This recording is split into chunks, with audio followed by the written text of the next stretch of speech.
You lie in bed, the day is over. Nothing is wrong, but your heart is pounding, your jaw is clenched, and your brain won't stop scanning for problems that don't exist. You've checked your phone, you've checked the locks.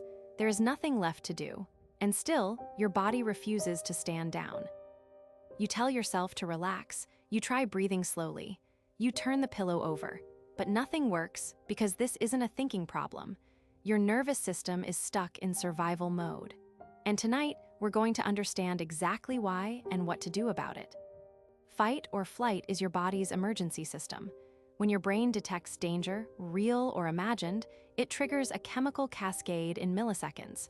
Adrenaline floods your bloodstream, your heart rate spikes, your muscles tense. Your pupils dilate to take in more light. Your digestion shuts down because digesting food is not a priority when a predator is chasing you. Blood rushes away from your skin and toward your major muscle groups, preparing you to fight or run. Your hearing sharpens, your peripheral vision narrows. Every system in your body reorganizes around a single question: how do I survive the next 60 seconds? This system evolved over millions of years to keep you alive. A predator in the bushes, a falling rock, a flash flood. The threat appears, the system activates, you survive, and then, crucially, it turns off. Your heart slows. Your muscles release. Your body returns to rest. That last part, the turning off, is where modern life breaks the design, because the system was built for threats that end. The lion either catches you or it doesn't. The flood passes. The danger resolves. But what happens when the danger never actually resolves? Here's the problem.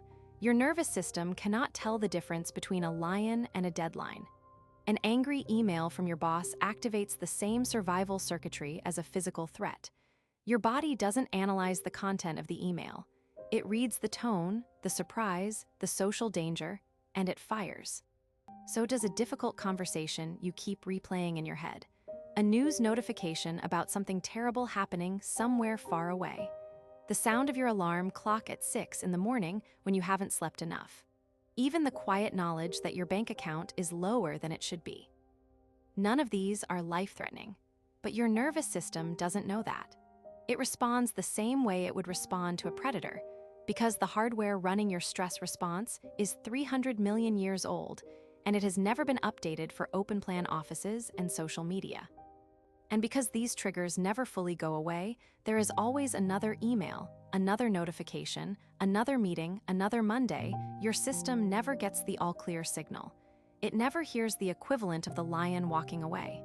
So it stays on, day after day, week after week. Not at full emergency, not a panic attack, just a constant, low-level hum of activation. Enough to keep your shoulders tight, your sleep shallow, your patience thin, and your jaw clenched at 2 in the morning for no reason you can name. This is what being stuck in sympathetic activation looks like. Not a dramatic breakdown, just a body that has quietly forgotten what genuine safety feels like. When fight or flight stays activated, your body keeps producing cortisol, the stress hormone. In small, short doses, cortisol is actually useful. It helps you wake up in the morning. It sharpens your focus under pressure. It gives you the energy burst you need to meet a deadline. But when cortisol stays elevated for weeks or months, it starts doing real, measurable damage. It disrupts your sleep because your body genuinely believes it is not safe to rest. It suppresses your immune system because fighting infection is not a priority during what your body perceives as an ongoing emergency. It increases inflammation. It raises blood pressure. It stores fat around your midsection as an emergency energy reserve. It even changes how your brain processes emotions. You become more reactive to small triggers and less able to recover from them. Things that wouldn't have bothered you 6 months ago now feel overwhelming, and you start wondering what's wrong with you. The cruelest part is that this loop is self-reinforcing. Poor sleep makes you more stressed. More stress raises cortisol. Higher cortisol makes sleep worse. And around it goes, a cycle that feels impossible to break from the inside. So how do you break it? The first thing to understand is that the way out is not through willpower. You cannot think your way out of a state your body put you in. But you can send your nervous system the specific signals it needs to shift. The first signal is movement. Not intense exercise, gentle, rhythmic movement. A slow walk around the block, stretching your arms overhead, shaking out your hands for 30 seconds. This works because in nature, you only move freely when you are safe.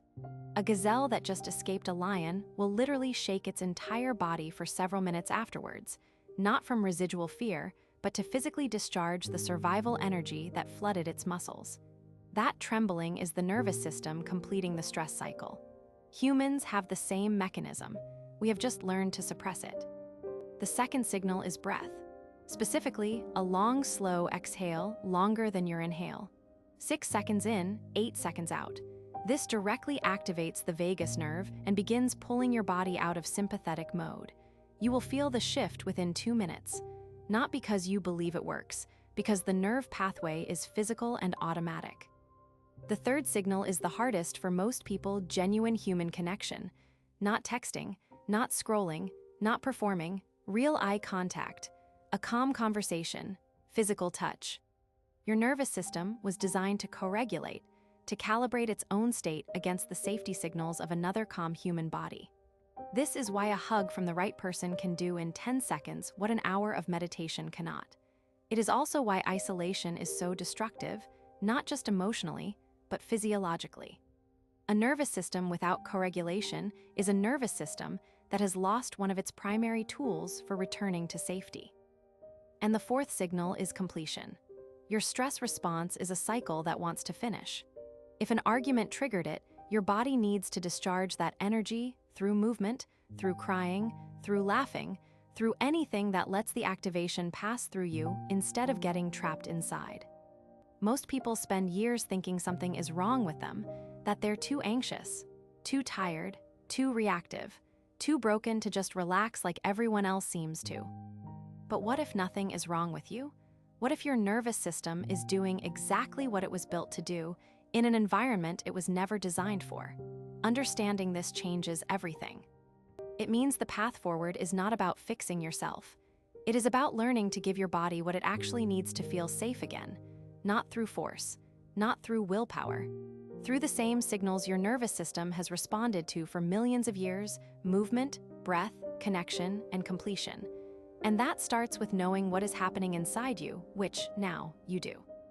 If you want to learn the specific techniques that help your nervous system shift out of survival mode, that is exactly what this channel is about.